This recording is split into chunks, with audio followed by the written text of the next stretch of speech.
Hi, this is Annie, and I'm going to be reviewing the low-fat, dietary pattern, and risk of invasive breast cancer study that was part of the Women's Health Initiative. The Women's Health Initiative was launched in 1993, and it was basically a huge national effort that used different interventions and assessed its effect on postmenopausal women and certain health outcomes such as heart disease, breast cancer, colorectal cancer, and bone fractures. Some of the interventions they used were hormone therapy, dietary modification, calcium and vitamin D supplementation.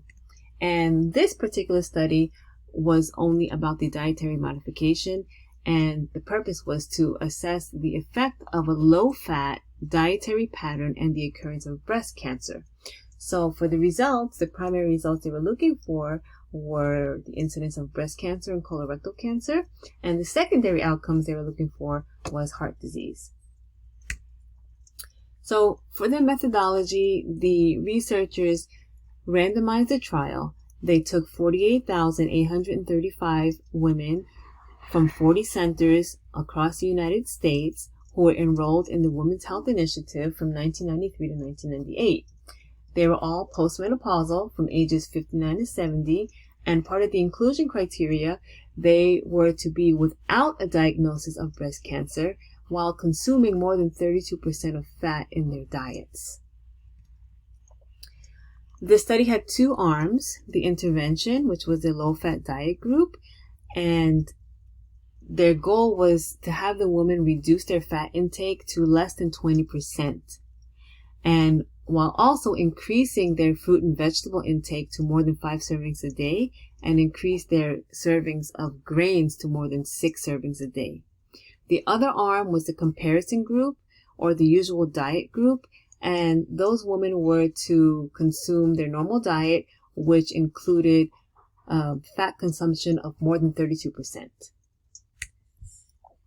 For the patient monitoring, the women in the intervention group, they had a total of 18 group sessions in the first year with one individual session, and they were all nutritionist led. And basically the purpose of the group sessions was to teach them and coach them on how to lower their dietary fat intake and how to increase their fruit, vegetable, and grain intake while also maintaining those changes. After that year, they had quarterly maintenance meetings, and all the women were asked to self-monitor their dietary intake in a fat counter book, and also by recording in their own food diary.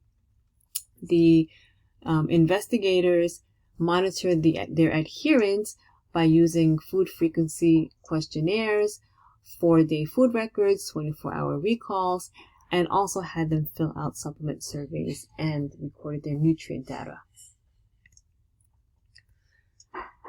While the women were following up, they had clinical biomarkers tested, height and weight, and they also had self-report measures like their dietary intake from the food record, the food diaries, physical activity, some of their habits, and other variables that they were going through. So the study went on for 8.5 years, and on average it was like 8.1 years. And this is a chart of the results. So the darker line here is the intervention group, and the lighter line here is the comparison group. So the hazard ratio is 0.91, which basically means that in the intervention group, they were 9% less likely to develop cancer when compared to the control group. And this was at a 95% confidence interval. However, if we see here 0.83 to 1.01, that confidence interval crosses 1, which means that even though the intervention group showed a 9% decreased chance of developing cancer, that result is not significant. And here we can see the same results just in a chart form. So the incidence of breast cancer in the intervention group has a hazard ratio of 0.91. However, the confidence interval crosses 1, which makes it insignificant, which we can also see from the p-values here. So this study was a large study, and it went on for about 8 years. So those are some strengths of the study. Now, while it was a large study, there are some limitations that I feel that did not contribute to being a very strong study. For instance, even though the goal of the intervention group was to have the women consume less than 20% of fat in their diet, as we can see here, most of the women did not reach that level. They reduced their fat intake to about 24%, and throughout the years it even went back up to 30%. Another thing that I was thinking about is that the intervention group had to increase their fruit and vegetable intake, and we can see that did happen when compared to the control group. Now, fruit and vegetable intake would certainly play a role with its phytonutrients and antioxidant effects in cancer. Grains are also another confounding factor, because the type of grain is just as important as consuming grains. We all know that there are some benefits in whole grains, and not all grains are created equal. There are refined grains, severely processed grains. And also the fiber intake was a lot higher in the intervention group, probably because the fruit and vegetable consumption was a lot higher. And we know that fiber does have a lot of health benefits as well, and may have also played a role in disease states and cancer. So these are just some of the confounding factors that I was thinking about when I was reading this study.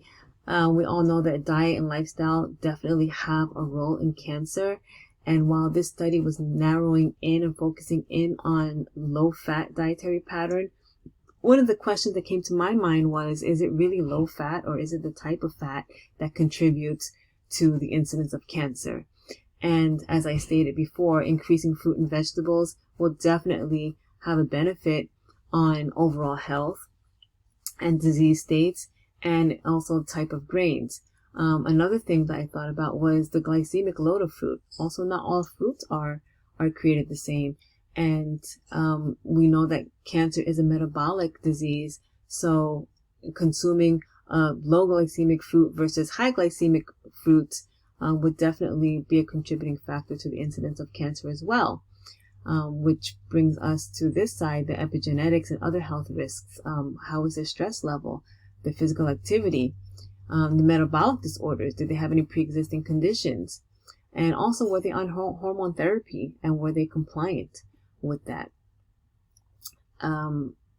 Another factor that I thought about, a compounding factor, is the level of support that the intervention group had.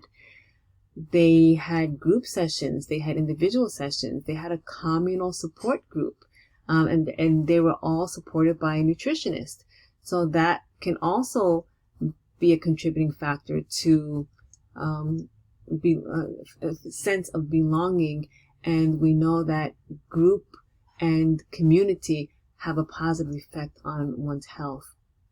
And other factors, when we're speaking about food consumptions, is the cooking methods, the portion control, what if the food was organic or not, and their level of exposure to pesticides and things like that. So dietary moderation, I think, is more of a important factor than focusing on low fat or just one of the macronutrients. And so moderating your diet, increasing phytonutrients, I think that's more important than looking at any one particular food or food group. And so with this being said, I think there may have been more benefit in this study looked at more into detail at subgroup analysis and all these confounding factors.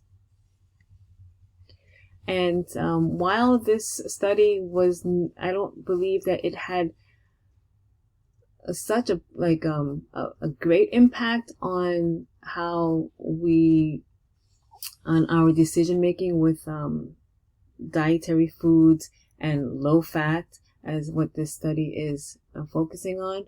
But it does serve as some kind of foundation.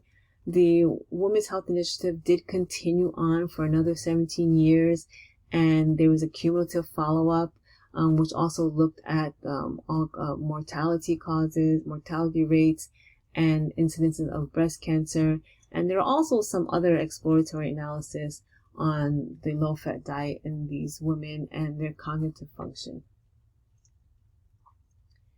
These are my references, and thank you for your time.